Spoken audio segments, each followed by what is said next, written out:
Well, folks, hashtag SwitchForce was right. Okay, we're just having some fun here, but friend of the channel, SwitchForce, put out a rumor, right? He put out a rumor earlier this week about some sort of Nintendo presentation. He initially called it a direct. He started switching over to presentation. And this is mostly because, in his own words, on his own channel and even over on Twitter, was that, hey, they don't want me to use the exact language. Like, his sources don't want him to say out loud Indie World. Even though that's what he meant the whole time. He even teased, I don't want to say specific games, but certain types of announcements that were going to happen, including a shadow drop, a game coming out this week, a demo for a game, and obviously some games from other platforms coming on over. And he said it wasn't a general. He made it very obvious this is not a general direct, probably not a partner direct, right? Because we just had one, which kind of left one sort of presentation left available. He made it quite obvious he was referring to an Indie World without using the words.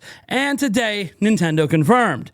Join us this Thursday, August 7th, and they're giving us a 2-day warning, which I find interesting.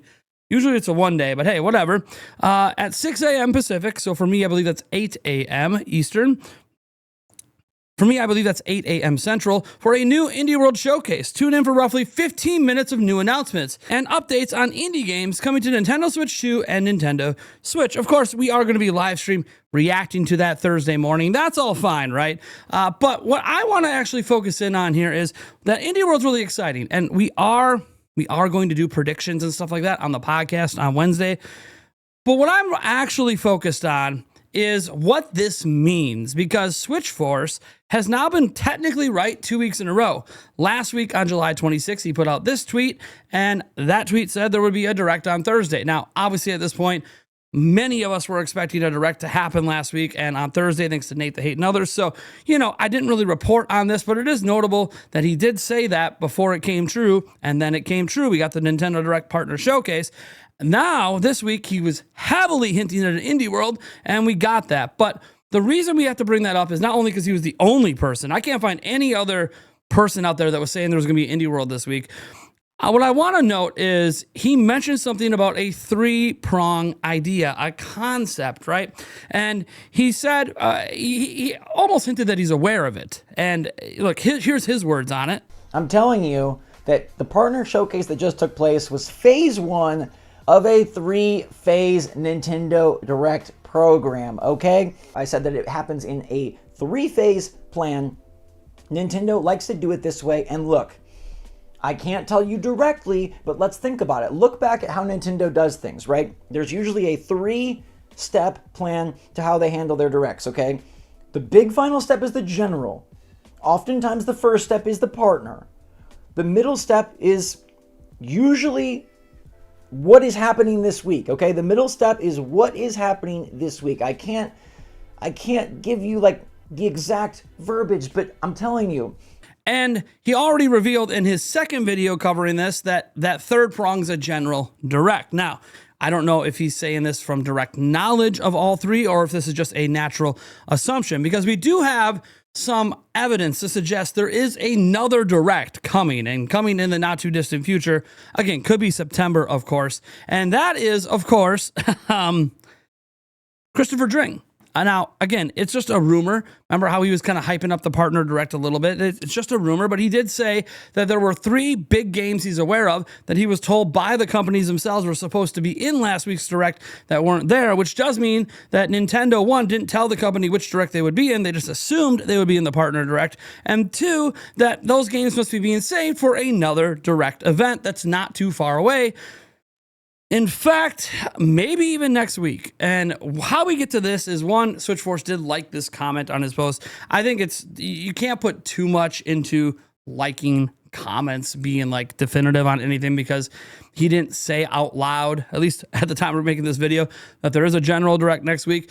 But if the 3-prong plan is a 3-week plan, that would be a partner direct last week and Indie World this week, or a general direct next week. Or it could be a 3-month plan, because last week's was technically in July.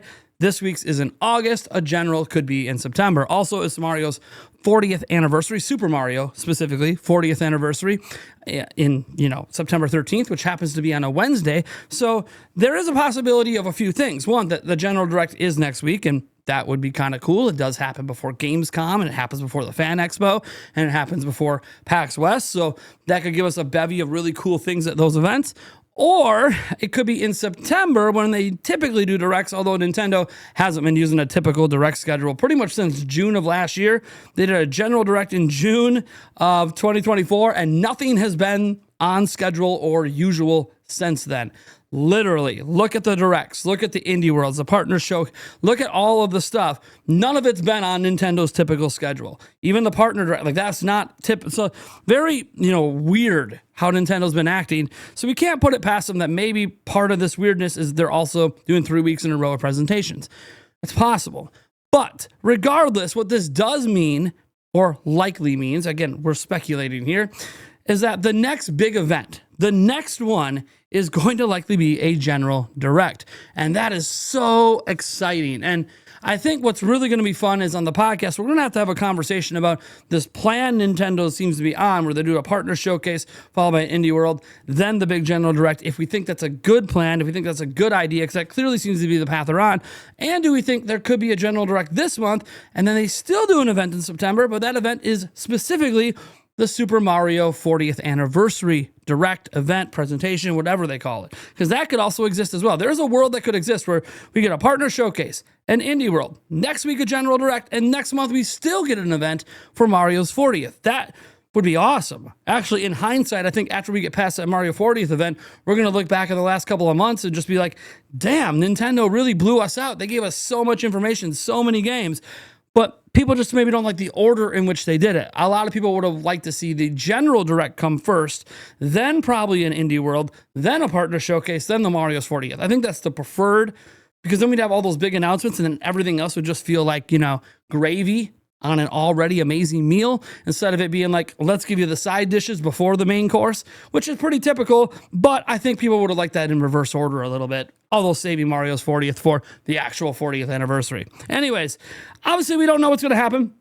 It's all speculation, but I want to end this video by just mentioning that, Switchforce was right. And I've been in his shoes a couple of times. I'm not usually the direct source on pretty much anything, and I haven't been, I guess, a direct source publicly on anything since 2023. And the last thing I was a direct source on that I had my own person behind was a Tears of the Kingdom Master Edition, which clearly never came to fruition. Whether or not it was ever planned, I don't know. I haven't used that particular source, even though they've been right on things in the past since, because again, I think they're getting a little bit too disconnected from stuff. I don't want to give away my source or where they worked and stuff. But the point is that before that, the only other thing that I really had going for me last year was when I mentioned about a Tuesday event coming off of PAX East. That following Tuesday, there would be a Tears of the Kingdom event, and man, the internet didn't like me. The Tears of the Kingdom Reddit was busy blasting me nonstop. I was getting blasted over on X. I was getting blasted on pretty much all social medias. My YouTube video that mentioned it, my podcast that mentioned it, everything. There's people were blasting me, and I think I get it. I want to say that I do understand those sentiments and those feelings. They're perfectly valid. There's a reason that a lot of people dislike YouTubers like me, whether it's due to clickbait titles and stuff, whether it's due to hyping up rumors and then they don't happen, so you feel personally disappointed. And because you got really disappointed one time when a certain rumor wasn't true, you have animosity towards the person that got you excited. Even though I always try to present things for what they are. I know the titles can sometimes be a bit much. I'm trying to do better about that lately. I hope you guys appreciate that. But in the videos, I always try to give the proper context. And as hyped as I might get, I also recognize that these are rumors, and this is why I don't get highly let down when they don't come true, because I know in the back of my mind, yeah, it's just a rumor. Like Switchforce could have been wrong this week, and it would have been no sweat off my back, right? Like I'm not the source on this. Might I have gotten a little backlash for him being wrong? Maybe.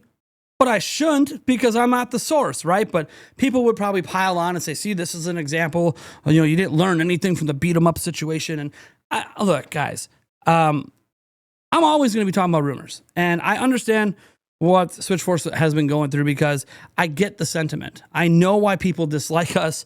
I know why people dislike content creators like us, because you're tired of being hyped and then the thing doesn't happen, or it does happen, but it's not as hyped as you hoped it would be, or the speculation hoped it would be, or things are just wrong. And I get it. I understand where the hate comes from and the vitriol.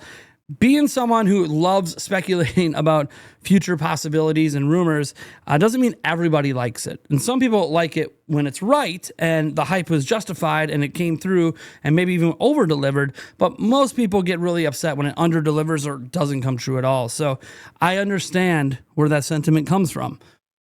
But I will say that I hope some lessons are learned from all of this, not just the beat 'em up social experiment, but also from what Switchforce is doing. And I don't know what his video is going to be like today. I got a feeling it's going to be kind of hilarious. He essentially said yesterday that when this happens, he's going to be gloating. I don't know if he used the word gloating, but very obvious that he's going to be trying to take some victory laps. And you know what? I don't blame him because of the sheer amount of hatred that comes over this stuff. When the Tears of the Kingdom thing came true, I didn't really do much of a victory lap because I personally believe that, like, it doesn't really matter what the public says. You know what you know, right? Like, I knew there would be that Tears of the Kingdom event. I knew it would happen. You know what?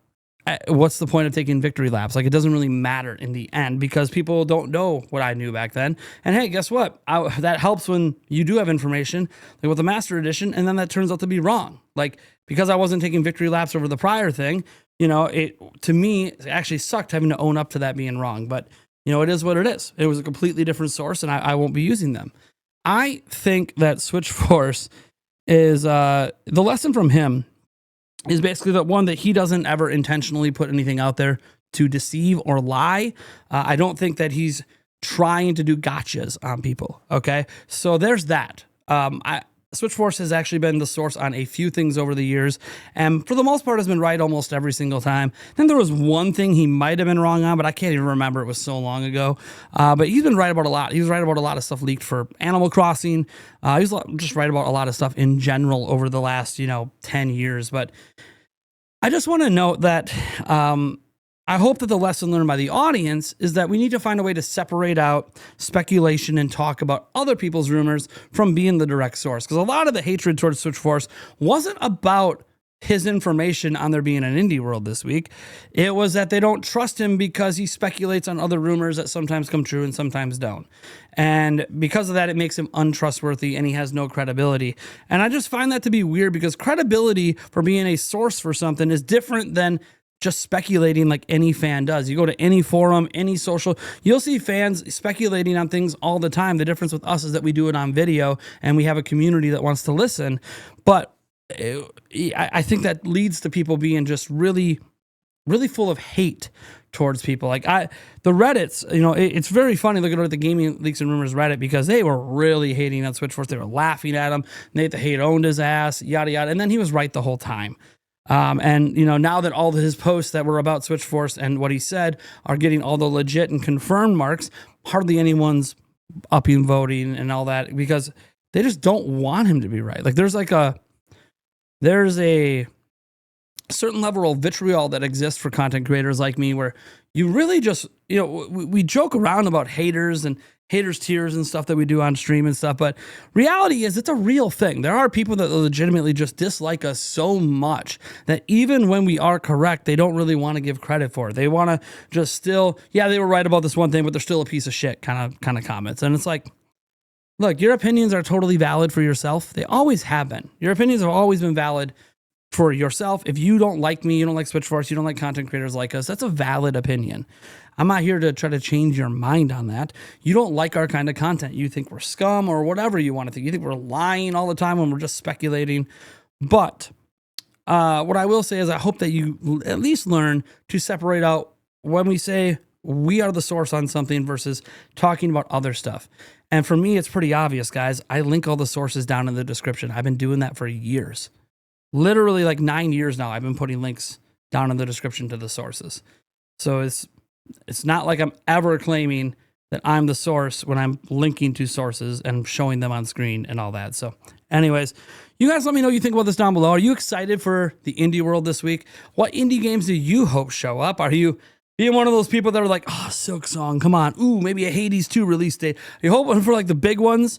Or are you maybe being more realistic, more in line with other indie worlds where maybe we don't have like the biggest of the big indies, but we do have a lot of really, really cool announcements in there. Maybe some cozy games. Yes, probably some farming simulators and whatever else. Let me know down below. I am Nathaniel Rumpel Jantz from Nintendo Prime. We'll be back at it later today. Maybe another video, but definitely another live stream. Catch you guys then.